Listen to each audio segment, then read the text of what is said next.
Let's always drink the good stuff.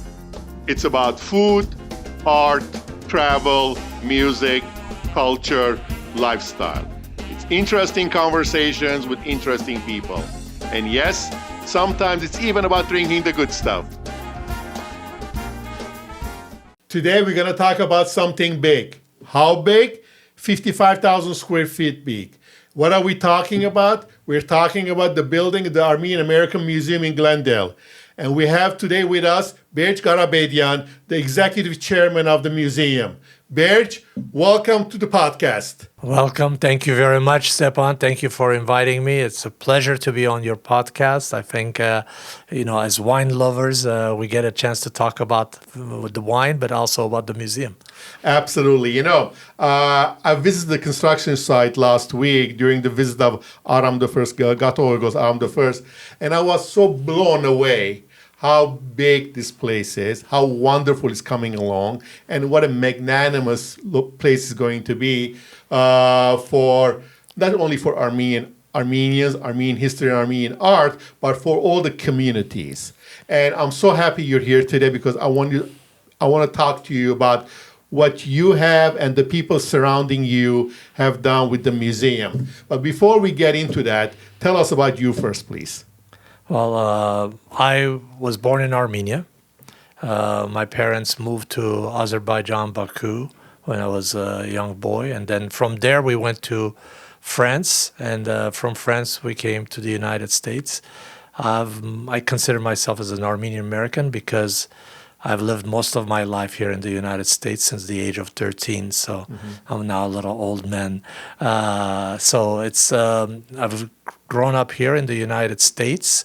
I speak Armenian, I speak French, and I went to school here. I went to Cal State University, Los Angeles, started my own businesses. I was involved with the Armenian National Committee. I was the individuals that opened the lobbying office in Washington, D.C., then had my own public relations committee business. And then when my father was diagnosed with cancer, I was taking care of him. My wife and I and family members were taking care of him. But that made me pretty much suspend my business for a period of time. So I started thinking there's got to be something for people who want to take care of their family members. So my wife and I, we found out there is this new business that was starting as a for-profit called Adult Day Healthcare Centers. We opened our first one in 1999. This month we're celebrating our 26th birthday. Yes, knock on wood, time to retire. And over the years, we've added several facilities, took on more partners, and we operate 7 adult day healthcare centers throughout Southern California. But thanks to the great number of managers and competent individuals that we have working with us, it enables me to spend a lot of my time on the museum. Well, that's wonderful. And obviously, you're an industrious person. And going from a business to a nonprofit, community-run process office must have been difficult for you. But before we get into that, what prompted the idea of the museum? The museum idea came from a lot of people discussing what to do. We're all aware that there is a monument in Montebello, Bicknell Park, that was dedicated on the occasion of the 50th anniversary of the Armenian genocide. It's a static place that many of us who grew up in Southern California fondly remember spending April 24th over there and the feelings that it gives us. The conversation in 2013, 2014 was, we want a landmark project that is different than a static monument where we go and we're something that is more of a legacy that not only tells the story of the Armenian people, but also motivates others in the future, our generations and non-Armenians, to speak out against prejudice, to speak out against human rights violations. So we wanted that legacy to be passed on forward. The importance of ethnic diversity and the ability for us to feel comfortable in our own ethnic identity without necessarily putting others down or without necessarily looking at others in a negative way. So those two concepts of the being able to speak out against prejudice and human rights, and being able to be respectful of your own identity and also the identity of others, ethnic identity, were the two driving factors that led the discussion. Well, as we were discussing something, we discovered that the post office in Glendale on Broadway, a beautiful looking, majestic looking building, was going to be sold by the U.S. Post Office. So in conversation we said, oh, wouldn't it be great that we got that museum and that building and turned it into a museum? So that conversation led to us going and suggesting the idea to the committee that was in charge of the commemoration. They said, what a wonderful idea. We love it. It's something better.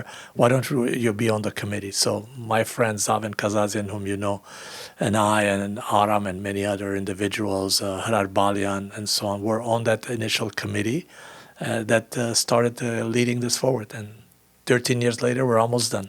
Yes, and you've done one of the most difficult things that anybody has ever done, is bring the Armenian community together. What is it about the museum that speaks to people, speaks to all these associations and groups that have come together for this purpose? Well, Stepan, I started my work life as being the director for the commemoration of the Armenian genocide back in 1980. Mm-hmm. So that was my first job.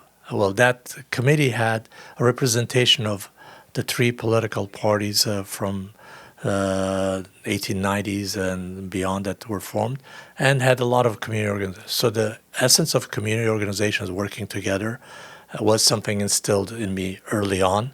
I've worked closely with all kinds of organizations.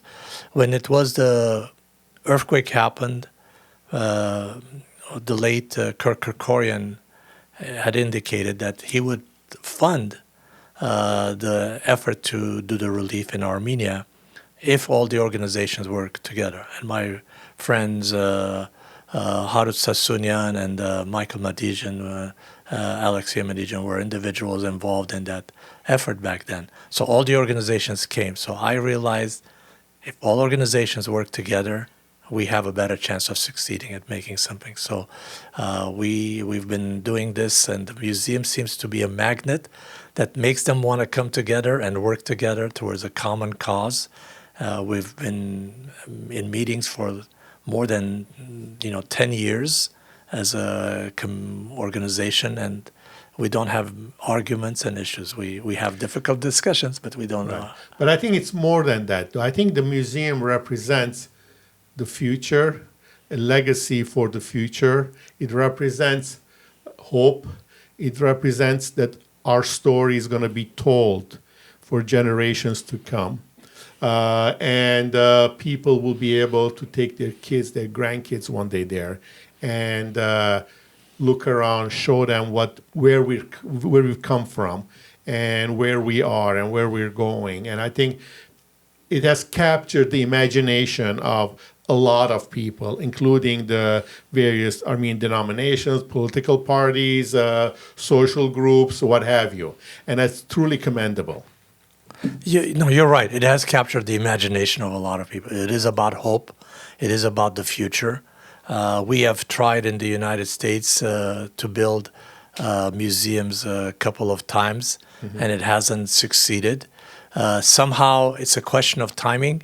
The timing seems to be right. A lot of people are gravitating and being willing to volunteer and put their time, like you did many years ago, to help this museum move forward. So something magical is about this museum. It is calling out, and people want to make it happen, and that they're willing to make compromises and put their personal egos or their own organizations to one side and say this is the bigger thing that is for the community's benefit, but not only the Armenian American community, but it's for the benefit of greater Los Angeles. So, we will be soon seeing that it is also home to a lot of other ethnic communities that don't have museums, because we will have exhibition halls where we will be showing their culture, their ethnic background, that they don't have a place to go and showcase. Let's talk about the location. Not only within Glendale, but where in Glendale. Can you elaborate on that, please? Well, we are right there, smack in the middle, downtown Glendale, Right. Almost on the corner of Brand and Colorado. So those are the two main streets of the city of Glendale. The city has been kind enough to agree to lease almost an acre of land to us on Colorado Boulevard in the heart of Glendale, right next to the Americana and next to the Adult Recreation Center and the city library. And the reason you're in Glendale is because there's a very large concentration of Armenians in Glendale, obviously, right? We looked at a number of different locations, including the west Los Angeles, downtown Los Angeles, and others. We had a consulting firm on called Lord Cultural Resources.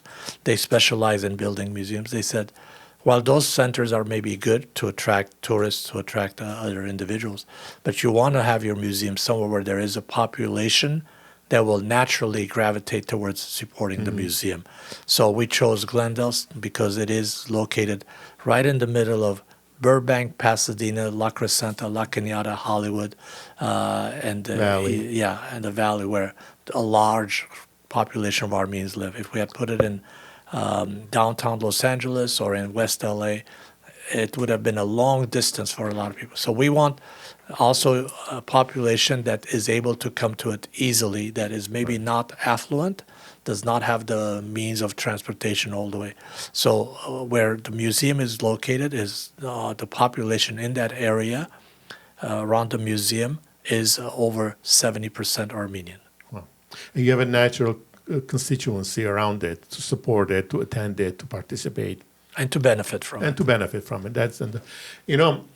One of the great things you and your committee members have done since even before the groundbreaking was to showcase the spectacular design that this museum is going to have. It's taking shape already right now. And I think that was a great entree to a lot of people to show what's possible. It's not a traditional building. It's not a traditional museum building. It has a more of a avant-garde, nouveau look to it, which again has captured the imagination of the people. And when I was visiting it on Saturday, I saw how harmoniously, beautifully the whole thing is coming together. From the inside, you don't see the outside, obviously, but the inside has its own grandeur, magic, while the outside, I can only imagine how it's going to look at night with the various lights reflecting and all around it. Can you talk about the design, please? Sure. The design is by Alajajan Marcosi Architects. They are two individuals whom, by the way, we're honoring at the November 22 gala. And rightly so. Right. And they've been with this project from day one.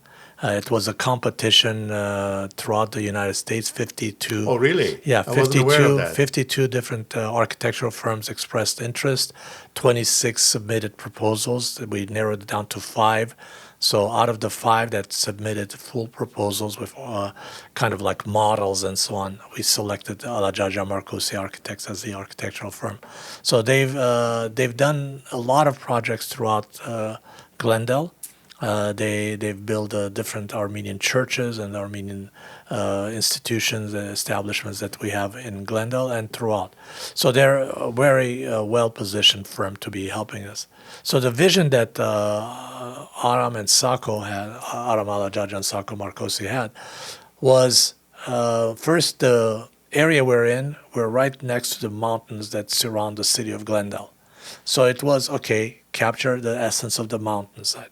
But it was also looking at the mountain chain that is part of Armenia and then capturing that. And to showcase that the mountains are coming together, kind of like in a Kochari dance where Armenians are shoulder to shoulder doing. So to show that us working together, us being unified, we're much stronger. We're like a mountain chain. And so that's what inspired them, and they've done an incredible job. They decided that it was going to be a stainless steel outside, very different, very unique looking, even though we're seeing things, but most of them are just flat This one has different Textures. patterns and dimensions. So we looked for a construction firm that would be able to manufacture this and do it. So the firm that we selected is called Zanner. They did the automotive, Peterson Automotive really? Museum. The outside wrapping. Right, the wrapping. So we were fortunate that we were able to get them to agree to do this. And yes, you're right.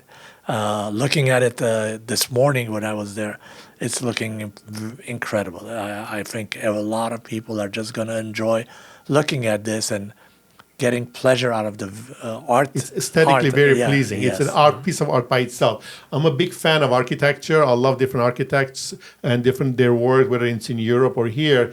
This is a legacy project.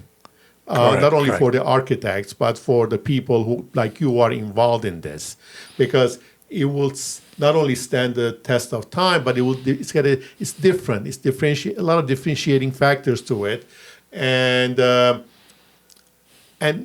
outside is, as I said, is very aesthetically pleasing and beautiful, but the inside is quite untraditional also.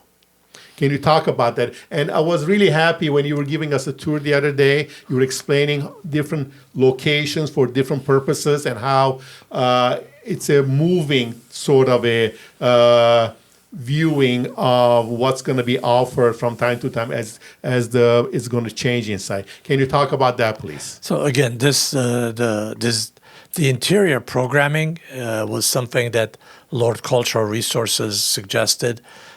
Our board discussed it and felt, yes, this is capturing the essence of what we want to also communicate. So the museum on the first floor will have programming elements, the following 3 core programming elements. One is the auditorium, which will have space for performing arts presentations, musical presentation, movie presentations, and so on. Yet it will also serve as a venue to generate revenue. The second one is the Learning Center.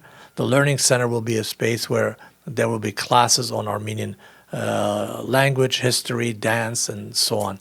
It will also have classes on technology, computers, coding, and so on, as well as finance, how to manage your money and how to be more successful with finances. The third element is the demonstration kitchen.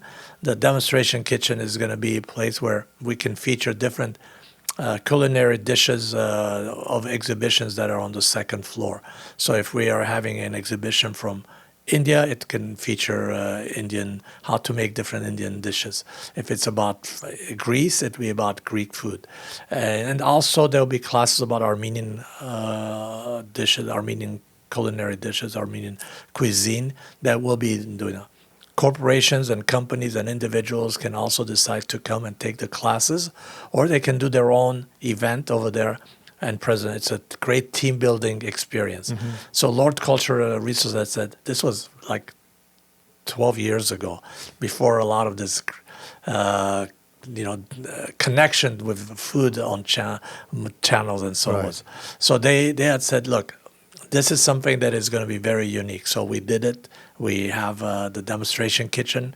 I think it's going to be an exceptional place for people to come and get to know each other. So we have the demonstration kitchen, the learning center, and the auditorium as 3 key elements on the first floor that will be part of what individuals can come and experience. So whatever the exhibition is happening, whether they go to the second floor or not, the first floor will be somewhere that will attract people.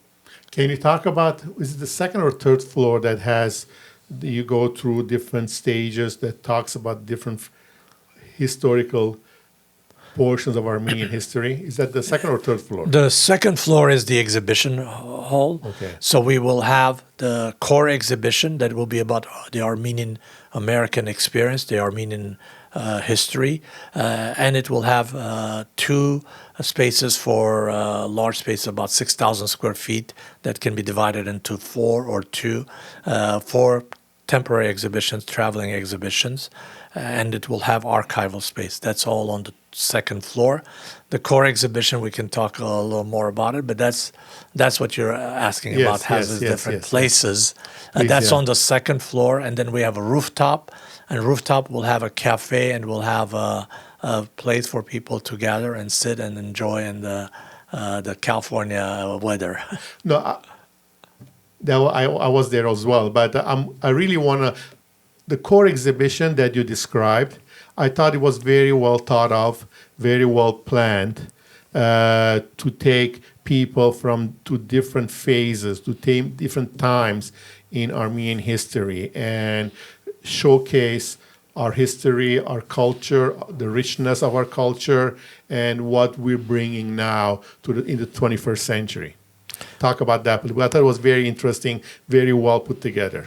Yeah, so the core exhibition is about the Armenian experience and Armenian Americans. Okay. So it starts with first, as you walk in, a very large 60-foot curved screen that will be a 5 to 6 minute loop video that will be about Armenia, the land, the people, our history, and so on, music, and it will kind of guide people to what the rest of the exhibition will be.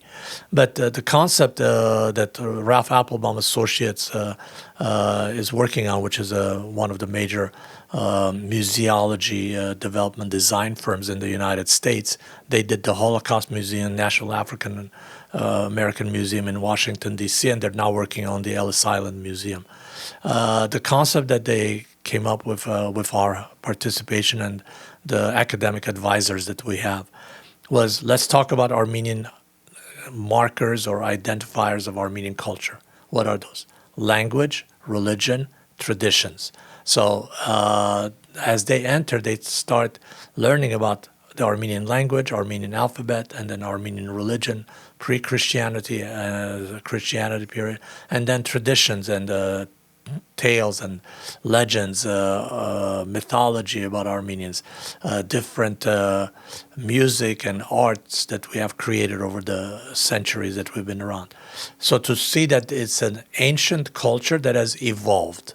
It has evolved and been a presence in that region and done tremendous amount of advances that have had from periods a long time ago. Mm-hmm. So it starts with that, but it also helps somebody who's non-Armenian that is visiting the museum to also through apps and other markers that we're going to ask themselves, oh, what is the role my religion has played or my parents' religion has played in my life?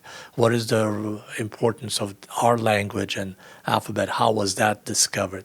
What are the traditions and the stories there? So it enables others that are not Armenian. So it's interactive. Interactive. So they reflect and they ask also about themselves.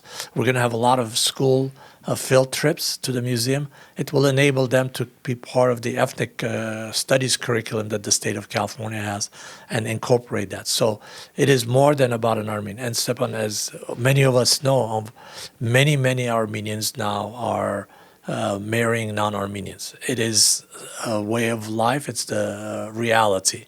Okay. How will that youngster, their child, think about the cultures and ethnicity of both parents and or their grandparents? So this enables them to look and understand the richness and the beauty of what they have in terms of having these mixed cultural experiences, but not giving up one or not replacing one with the other one.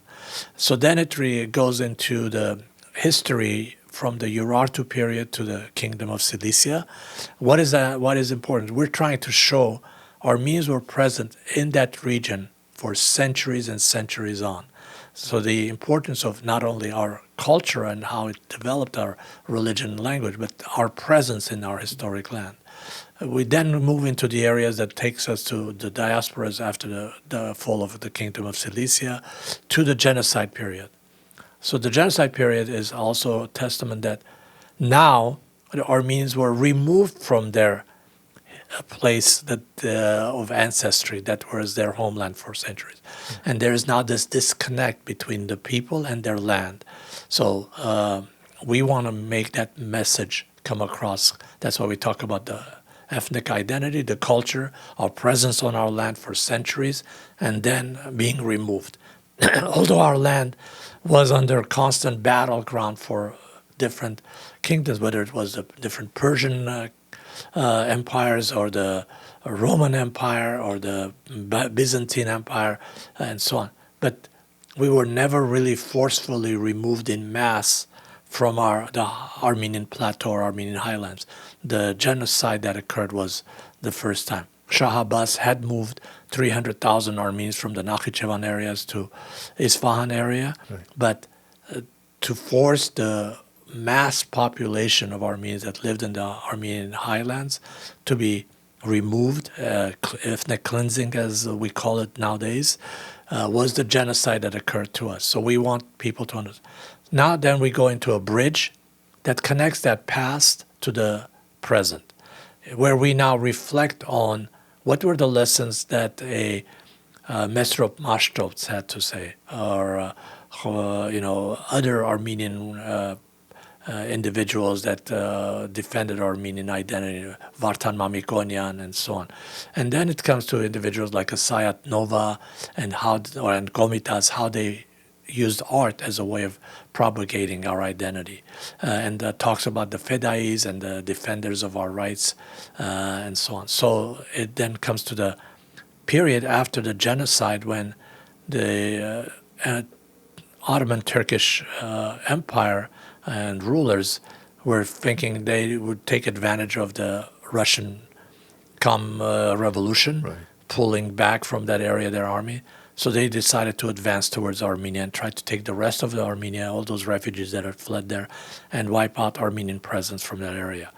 The Armenians stood at the battles of Sardarabad and Karakilisi and others, and they were able to push back the advancing Ottoman army and establish the First Republic. So now we start showing how there is a Republic of Armenia that has been created, yet there is a diaspora that's been created because of the genocide. And parallel on one wall is the republics of Armenia, the Soviet Republic, the present-day Republic, Artsakh, and so on, and the Armenians in the diaspora, and how there has been a migration from throughout the world to the United States. And then we come to the United States, and we talk about Armenians here in the United States, when we came and so on. But we use three different identifiers of Armenians in the United States.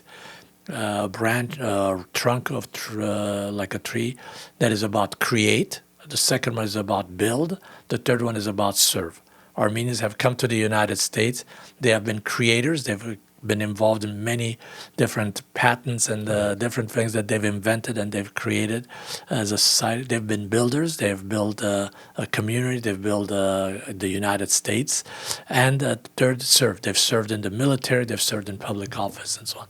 So we want those messages to come in as part of our presence in the United States. And then as the visitors exit, it is now, instead of the individuals from the past, is individuals from the present with their messages, from Armenian American who won Nobel Prizes in economics, Armenian American who won a Nobel Prize in medicine, an individual, science and so on, inventors. And so it's about the present. It's Armenian being a chess champion, world chess champion, a message from there.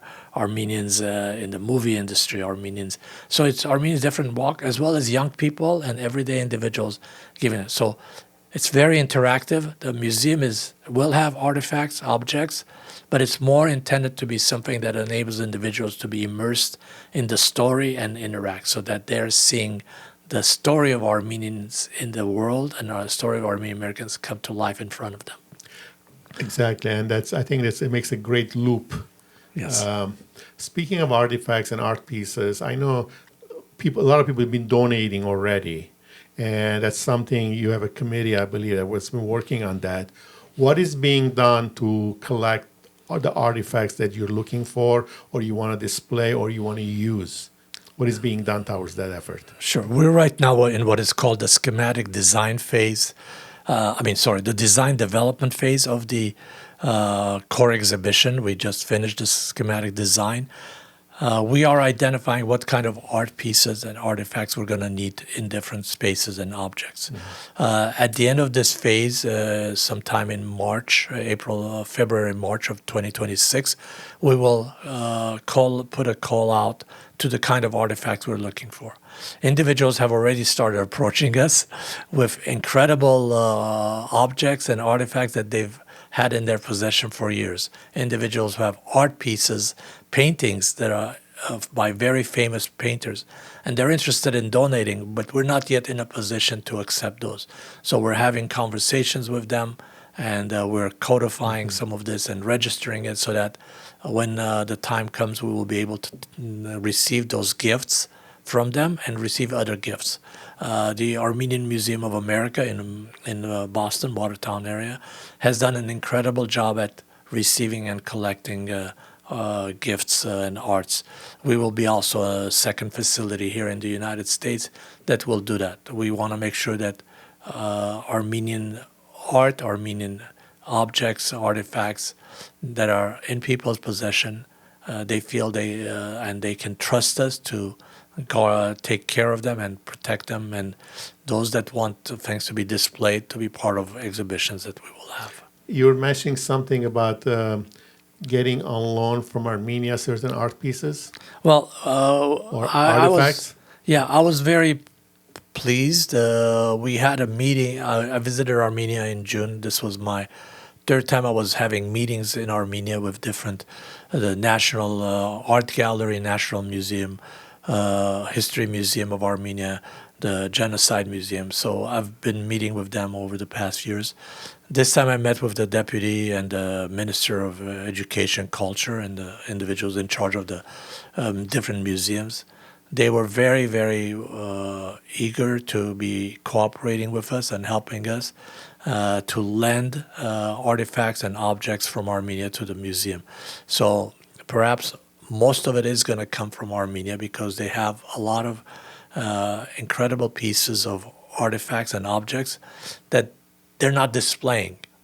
So it does represent things that we want to present, but it's maybe sitting in their storage area. So we will be able to get it on a loan, bring it here, and then, when time comes, return it back to them. I think that will be wonderful. Just not only it will be wonderful for the museum, it will also be wonderful to showcase the amazing artifacts, artwork that nobody's seeing nowadays. Correct. And not being appreciated. And I think it's tremendous. And it's also the collaboration between us and the Republic of Armenia and the cultural venues in Armenia, because it's important to have that exchange and interaction. They will learn from us, we will learn Absolutely. From them, and we will all maybe attract more people going and visiting Armenia. Why not? A project of this scale, this size, doesn't come cheap, right? Right. Can you give us what's the overall budget you're looking at as far as you know now, and where are you in terms of fundraising? Thank you for those questions. And you're right. It is a major undertaking financially. Years ago, when we thought how much this was going to cost us, it was a lot less. Thanks to COVID, thanks to the other changes that have happened, the supply chain, tariffs, and so on, the price keeps going up. And due to the delays that we've encountered due to the nature of the way things are done and approvals required, things have gone up. So I'm going to say a number. I don't want anyone to be scared and think, it's impossible. How are we going to do this? The museum with the artifacts on loan, with the exhibition and inside all furnished, is going to be about $110 million. Just to open the doors. To open the doors. Okay. We have raised over $60 million already. So we're more than halfway there. But now as people are seeing the building, they're beginning to realize, this is happening. It's no longer just an imagination. It's no longer in their mind and something that they're seeing in renderings. They're coming and really seeing that it is something. And many people are saying the same experience that you had. No. They come in, they're going, wow. And I think it'll be important to have more and more people come there, more and more kids come there. Yes, and we will be doing that. So we have been very fortunate that the state of California was one of the early donors to the museum, made initially $1 million donation grant to the museum, thanks to the efforts of current council member Adri Nazarian, who was assemblyman at that time. And then when Senator Portantino was elected to the state senate, he helped generate another $19 million in grants from the state of California. Our supervisor, Catherine Barger, made a generous donation from funds that are available to her of $1 million as one of the first donors. The federal government, thanks to the efforts of current Senator Adam Schiff, who was the congressman back then, granted $950,000 to the museum. This is federal money. This is money that they know very well. The building has this space about the Armenian genocide, and it's called genocide. So we don't have issues with what it is. So President Biden at that time was instrumental in helping that happen. And we are moving forward in that way. But we've had many, many, many generous donors, from small donors, $25 to $500, to very large donors, $8 million, $4 million, $2.5 million. So individuals have stepped forward. They're donating over a period of time.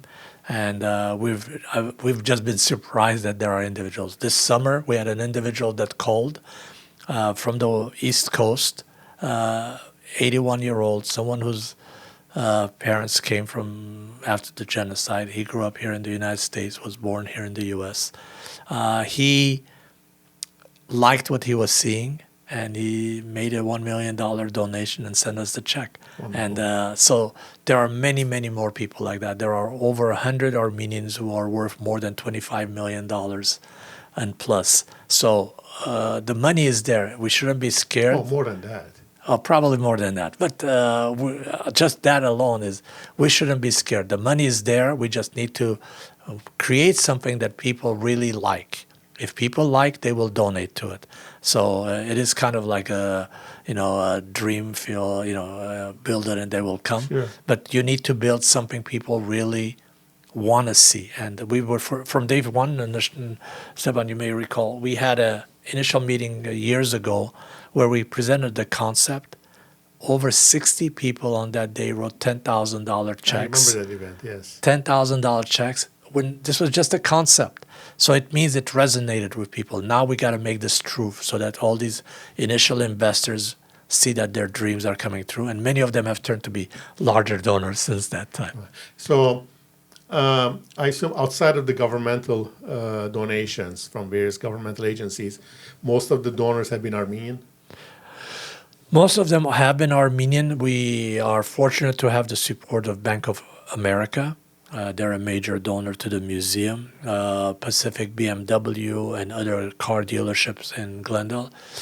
Glendale area businesses that are non-Armenian, because they know their relationship with Armenian American residents of the area, are supportive. We have individuals who are from India descent that are generous supporters. The Japanese American consulate and Japanese Americans have been donors to the museum. Korean Americans are donors to the museum. But the vast majority of the money is coming from Armenian Americans. Is there, I'm sure it is, but is there any kind of outreach being done to corporate America? There is. To add, because for a lot of these multi-billion dollar companies, writing a check for $5 million is nothing. It is nothing, but you have to have the right messaging and the right connection, how it relates to their company and what is the objectives of their company. So we are just now beginning that phase of reaching out to non-Armenian companies and corporations. Bank of America came forward because it has a group of employees who are Armenian, and they formed an organization within Bank of America, and so they motivated. But their area manager for the Los Angeles market visited the museum. He's in love with it and very supportive, and so have other individuals. So we are just now beginning the process of introducing the museum to the corporate world, and also we have a firm that specializes in appeals to foundations, charitable associations. So that effort is going on as well. But As the museum is coming together, I think it will draw a lot more attention, and it will attract more funding, more support, whether it's individual or corporate. I think it's a matter of time before you open that door fully funded. yeah, look, it will happen. Both from individuals who are non-Armenian as well as individuals who are Armenian, from corporations and foundations that are Armenian as well as non-Armenian. It will, because we're confident that this message that we're proposing and advancing is about collaboration between different ethnic populations and different people. And that's very key for a place like Los Angeles. Correct. We need that collaboration so that our society that continues to evolve is a welcoming society. Years ago, the concept of a tolerance museum came forward.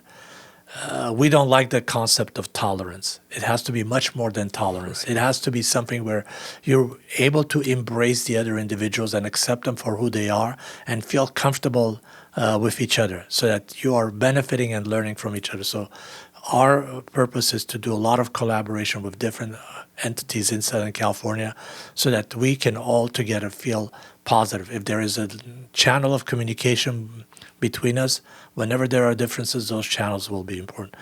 Early on, in my work, I developed a relationship with the MPAC, with the Muslim Public Affairs Council. When the situations happen in Azerbaijan and so on, those relationships were very important for us to have that communication and working together with them. What are are there any challenges? What are some of the challenges? Challenges is to allow ourselves to dream big. Okay, sometimes people get afraid that, I'm going to use some Armenian. How are we going to do this? Is this possible? Look, allow ourselves to think big and be part of a very large society. We don't want to be a big fish in a small pond. We want to be a small fish in a large pond. But in order for us to be able to survive in that large pond, we have to be a strong fish. And the museum will be that process of us being strong, because it will bring Armenians from all over. We were talking a little earlier about the unity. Commonly people say, only 5% of the Armenians contribute and get involved. Well, let's assume that that is true. It is 5%.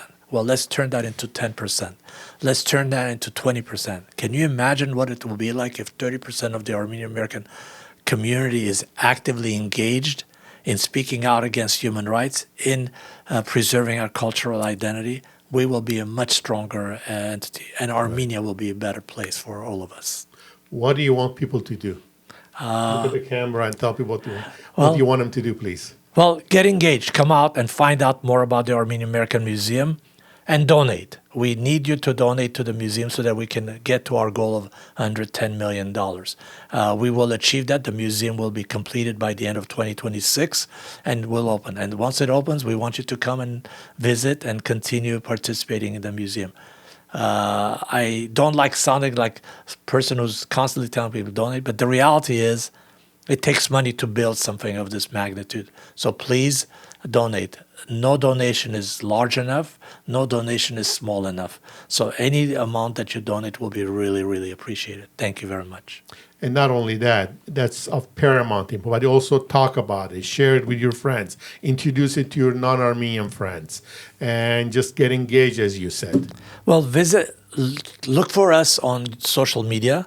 Look for us on Instagram, on Facebook, on other social media. And you will see that we're constantly putting new messages from Armenian artists, actors, singers. Everybody is coming forward, coming to the museum and putting up. Emil Kazaz was on your We had, recently, and we had another lady that was a violin player. We had Berdj there, and so on and so on. So there are people that, you've had some of them on your shows, have been there because they all believe in this coming a reality, and it's going to become real. I think you and the committee and everybody who's involved with this project is doing a tremendous work. and that's really, really commendable. When will this project be? When will it be over? Will it be done complete? Well, we are looking at finishing construction in December 2026, opening the doors. It'll be a rolling opening in January, February, March. The exhibition will probably open in April 2027, but the museum will start functioning in January of 2026. And, we've been fortunate to have a tremendous group of individuals who are academicians, scholars, parents, youngsters, all volunteering their time for us to do this the right way. And thanks to them, I think we're going to do this the right way. I think you are doing it the right way. I think it's being done the right way. As I said, it's really commendable. I'm really happy I came last Saturday. I had not seen it in a while, and it was just wonderful. I think whoever visits is going to leave with a similar impression, and they will go and spread the word. And I'm really grateful that you're here today with us, talk about this wonderful undertaking, and not only for Armenians, but for the community at large. I appreciate all the effort that's being done. Thanks for coming by. Thank you. If I can, maybe in closing, just Please. remember one person. His name is Paul Ignatius. Passed away yesterday. Oh, he did? I'm sorry, I Yeah. didn't know that. Okay. Mr. Ignatius was born in Glendale, Armenian. He Yes. went on to become Secretary of the Navy during the Vietnam War. He, years ago, wrote a book, and in that book, he talked about having a museum. And he sent us $500, then increased that 500 but to more and more and more. And an incredible individual that we met. So I'd like to close today with his Oh, no, absolutely. I'm glad. I have his book, actually. Yeah. I appreciate it. Thanks for bringing that up. Thank you very much. And again, thank you for being here. I appreciate this. We'll do our part in getting the word out. Thank you. And remember, always drink the good stuff. Cheers, everybody.